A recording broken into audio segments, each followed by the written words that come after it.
Hello, everyone. Today we're going to be looking at Sleep Number stock because everything money invests in them, and I don't have any other content other than making fun of others, which is kind of sad. I should find some other content, but yeah, I think it's an interesting stock anyway. So we'll look at it.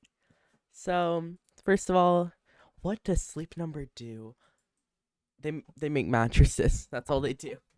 They make mattresses and they're pretty cool mattresses. They also have bedding and pillows.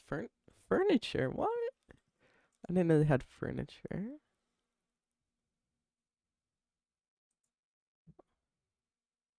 Oh, yeah, well, beds and mattresses.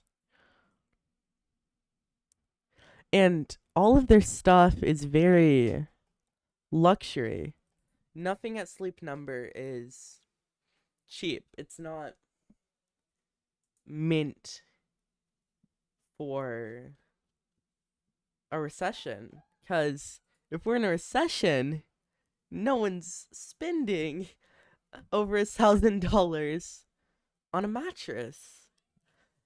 And that's pretty concerning because if the economy gets much worse, then it's not going to be good for Sleep Number.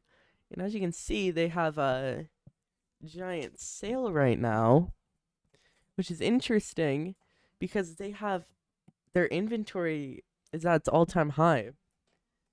So it seems they're trying to get rid of some inventory, which might be a concerning sign, honestly. Look at this. It's 50% off and it's still $3,000. So let's look into their financials a little bit. This company has no cash, which is pretty concerning because their total liabilities is 1.4 billion. Their enterprise value is almost double their market cap, almost, which is pretty concerning because that's a lot of debt for a pretty cyclical company. And guess where all their money went? To share buybacks. So this cyclical company that is very intertwined with the economy. What the economy does, this company will probably is pretty affected by. They're spending all their money on share buybacks. And they even bought back shares when their stock price was up here. Like, let's see. 2020, 2021.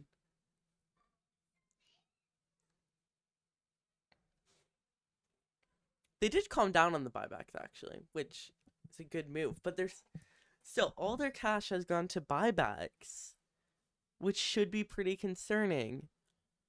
Now their revenue has been steadily going upwards because we've been in the most insane economy ever lately. So of course their revenue is going to go upwards.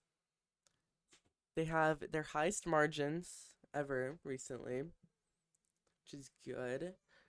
So it's a fine company. I don't know what the management is doing though, spending all their cash on share buybacks when the company has that much debt. You would think the management would be smarter and not spend all their money on share buybacks. But let's look at their management expectations. They expect sales. Wait, it's not. What is their future? So they're doing these like Kathy Wood type charts saying they're about to head into growth stage because apparently it's a super innovative company. I mean, they make mattresses that you can control the temperature. Whoa, isn't that crazy, guys? You can control the temperature. It change where your mattress goes. You can make it go up and down. That's so innovative. This is a Kathy Woodstock, probably. I'm just kidding, but So they expect mid to high single digit compounded annual growth rate. I actually think their net sales are going to decrease. If I had to guess, obviously that's not my expertise. I can't perfectly predict that, but if I had to assume, I'd assume they'll go down. They they're gonna have they want very high return on invested capital, which I think they've had in the past. Let's see. Yeah, they have good return on invested capital, which is impressive. Um,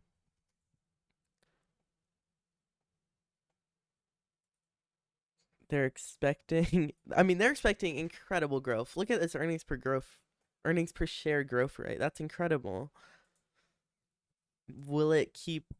Will that actually happen? I don't know. They're saying. I mean, this is such a positive management. I mean, they are expecting incredible growth, which I think is a bit aggressive. But let's put it into our stock analyzer tool. Wow. Stock analyzer tool. That took me 5 minutes to make in Excel. Let's put in our revenue. Now, one thing to note, I have not figured out how to factor in debt in this. So that's not factored in. So and profit margin.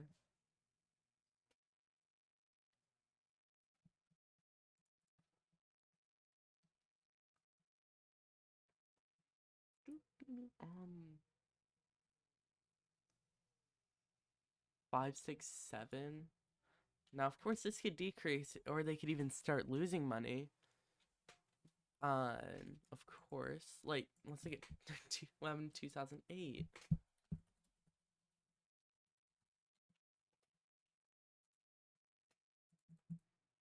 So, this company has fallen over 95% in, and almost 99% in both of our most recent recessions. Or as this was this a depression? I'm not 100% sure. But both times the economy has faltered, this company has fallen apart. Isn't that interesting? Which you'd say, oh, well, it's down 67% now. It could get a lot worse. The economy is not even actually bad yet. So free cash flow 579. Oh, the buy guys! Wow. And I'm not gonna assume they're gonna keep growing like this. So I'm gonna put -5 0 5. I guess I don't know if that's possible, but and then 20% discount rate. Whoa, guys!